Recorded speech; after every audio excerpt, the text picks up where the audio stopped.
Bueno, las dos sentencias bajo comentario son decisiones del Tribunal Constitucional Español que revisten importancia no solo por los derechos que son objeto de protección, en este caso la igualdad, en el caso de las parejas de hecho homosexuales, sino también porque implican un análisis interpretativo del Tribunal Español en dos momentos distintos respecto de la misma norma constitucional, y que en un primer momento reconocen de que sí existe, digamos, que no se vulnera el artículo sobre igualdad cuando se protege el matrimonio y no otras uniones de hecho, y en un segundo momento reconocen que sí resulta discriminatoria. ¿Qué cambió en el transcurso? La expedición de una ley como la 13/2005 del Código Civil Español, en el que precisamente se reconoce el matrimonio civil entre homosexuales. El primero es un auto breve, el auto 8/2013, expedido el 15 de enero de 2013, en el que precisamente ante un pedido de Arturo, que alegaba haber convivido 40 años con Manuel, la Seguridad Social rechaza este pedido de pensión de viudez, alegando que la Ley de Seguridad Social, el artículo 174, establecía como un requisito para otorgar la pensión el requisito del matrimonio. Entonces, ante esto, el Tribunal Español se fundamenta en una de sus normas de la Ley Orgánica del Tribunal Constitucional, que dice, el artículo 55.1, que dice que cuando una pretensión, cuando una sala o sección del tribunal estima que una pretensión debiera ser estimada, elevará esta cuestión al Pleno para que éste pueda suspender la expedición de la sentencia hasta primero resolver la compatibilidad de esta ley con la Constitución. Entonces, en este caso, el tribunal se fundamenta en dos argumentos del demandante. El primero dice que las prestaciones de seguridad social no son un componente de la institución del matrimonio, sino más bien deben servir para acreditar la supervivencia o la unión estable entre personas que necesiten de una pensión. Y en segundo lugar, que vulneraría la Constitución, el principio de igualdad del artículo 14 de la Constitución, cuando precisamente a las parejas de hecho homosexuales se les exige un requisito como el matrimonio, que sí lo tienen las parejas heterosexuales, obviamente casadas,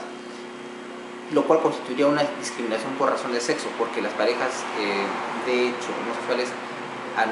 en ese entonces, en el 2004, no estar permitidos un matrimonio civil, era de imposible cumplimiento, era imposible cumplir este requisito para poder acceder a una pensión. Por lo tanto, lo que hace el tribunal es, se plantea la cuestión interna de inconstitucionalidad en el seno del propio tribunal, suspendiendo la expedición de la sentencia hasta primero resolver esta sentencia. Dada la carga que pone este artículo 55, en el sentido de que la pretensión debiera ser estimada, es evidente que existe una exigencia de que cuando el tribunal va a elevar esta cuestión, autoelevarse esta cuestión, tiene que haber una gran probabilidad de que sea estimada. La verdad, o sea, no solamente el tema de que es una relativa probabilidad, sino una alta probabilidad, porque la norma dice cuando la pretensión debiera ser estimada. El segundo caso tiene que ver con la sentencia 41/2013, expedida el 14 de febrero de 2013, en el que un juzgado de Barcelona eleva una cuestión de inconstitucionalidad ante el Tribunal Constitucional Español.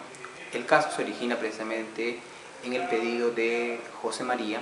quien alegaba haber vivido más de 22 años con el señor de iniciales JMO, y que la Seguridad Social Española le había denegado el pedido de pensión, alegando que no cumplía el requisito de tener hijos comunes. Ante este caso, el Tribunal Español expresa argumentos sólidos en la medida en la que sostiene que, en principio,